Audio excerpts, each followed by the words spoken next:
Dear students, آج ہم بات کریں گے سیٹ ڈیفینیشن کی. سیٹ ایک ایسی چیز ہے میتھمیٹکس کے اندر جس کے اوپر بہت ساری تھیریز بلڈ کرتی ہیں، بہت سارے اور کنسیپٹ اس کے اوپر لائی کرتے ہیں. ٹھیک ہے، تو ہم نے سیٹ کو بہتر طریقے سے انڈرسٹینڈ کرنا جی.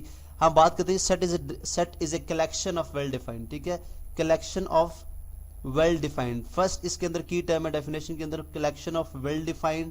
ٹھیک ہے، دوسری ہے اینڈ ڈسٹنکٹ آبجیکٹس. ٹھیک ہے، ڈسٹنکٹ یعنی منفرد، ڈسٹنکٹ ڈسٹنکٹ. ٹھیک ہے، ڈسٹنکٹ آبجیکٹس، ڈسٹنکٹ ایلیمنٹس کہہ لیں یا آبجیکٹس کہہ لیں. ٹھیک ہے، ایلیمنٹس اور آبجیکٹس بھی میں لکھ دیتا ہوں یہاں پہ. اب یہاں پہ دیکھیں، ہم نے باری باری سیٹ کی ڈیفینیشن کو پراپرلی انڈرسٹینڈ کرنا. ہم کہتے ہیں جی collection of well defined and distinct objects, کہ سیٹ ایک جمع کرنے کے عمل کا نام ہے. کس چیز کو جمع کریں گے جی؟ ہم ایلیمنٹس کو یا مختلف چیزوں کو ہم جمع کریں گے. ان کے اندر دو چیزیں بہت ہونا ضروری ہے، کہ ایک ان چیزوں کا ویل ڈیفائنڈ ہونا اور ایک ان چیزوں کا ڈسٹنکٹ یعنی منفرد الگ ہونا. ٹھیک ہے، بہت ضروری ہے. اب ہم ویل ڈیفائنڈ کو اور ڈسٹنکٹ کو باری باری دیکھتے ہیں کہ کیا مراد ہے. ہم ایک ایگزامپل لیں گے اور اسی سے دیکھیں گے کہ ہمارا ویل ڈیفائنڈ اور ڈسٹنکٹ سے کیا مراد ہے. میں کلر چینج کرتا ہوں.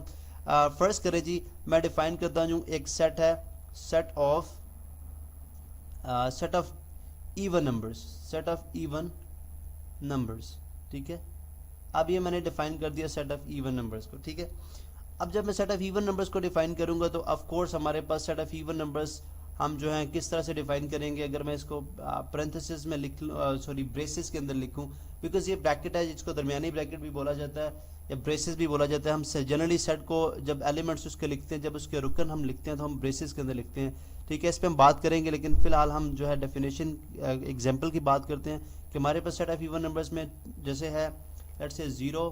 ٹھیک ہے، +-2 +-4. اب یہ والے سیٹ کی ڈیفینیشن آپ نے 8th کلاس میں پڑھی ہے کہ سیٹ آف ایون نمبرز کیا ہوتے ہیں، وہ نمبر جو 2 پہ ڈیوائڈ ہوتے ہیں. ٹھیک ہے، تو یہ ہمارے سیٹ آف ایون نمبرز ہیں. ٹھیک ہے، اب دیکھیں یہ ہم نے ایک سیٹ کو ڈیفائن کیا. اس کے اندر آپ اگر دیکھیں، اگر اس سیٹ کو میں تھوڑا سا اوپن کروں، ٹھیک ہے، تو اس کے اندر پازیٹیو والے ایون نمبرز بھی ہیں اور نیگیٹو والے ایون نمبر، یعنی پازیٹیو والے رائٹ سائڈ پہ آ جائیں گے، 0 سے لیفٹ سائڈ پہ نیگیٹو والے. ٹھیک ہے، ابھی ہم دیکھتے ہیں کہ ویل ڈیفائنڈ، جب میں نے بولا جی سیٹ آف ایون نمبر، جب میں نے لفظ ایون استعمال کیا تو یہاں سے جو کامن فیکٹ، جو وہاں سے جو ایلیمنٹ ہے ڈیفائن کرنے کا کہ ویل ڈیفائنڈ، یہ بالکل کلیئر ہو جاتا ہے.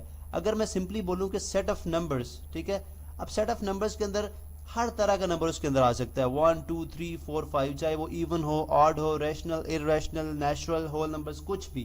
ٹھیک ہے، ایون کے کمپلیکس نمبرز بھی اس کے اندر آ جائیں گے. ٹھیک ہے، لیکن جہاں پہ میں سمپلی بات کر رہا ہوں کہ سیٹ آف ایون نمبرز. ٹھیک ہے، تو ایون نمبرز میں جب ہم نے ایون کی کنڈیشن لگائی تو یہ اس کا ویل ڈیفائن ہو گیا. ٹھیک ہے، اس کے بعد ہے ڈسٹنکٹ کا ایلیمنٹ. اب ڈسٹنکٹ سے کیا مراد ہے؟ ڈسٹنکٹ سے میری مراد یہ کہ کوئی بھی ایلیمنٹ اس کے اندر ریپیٹ نہیں ہو سکتا.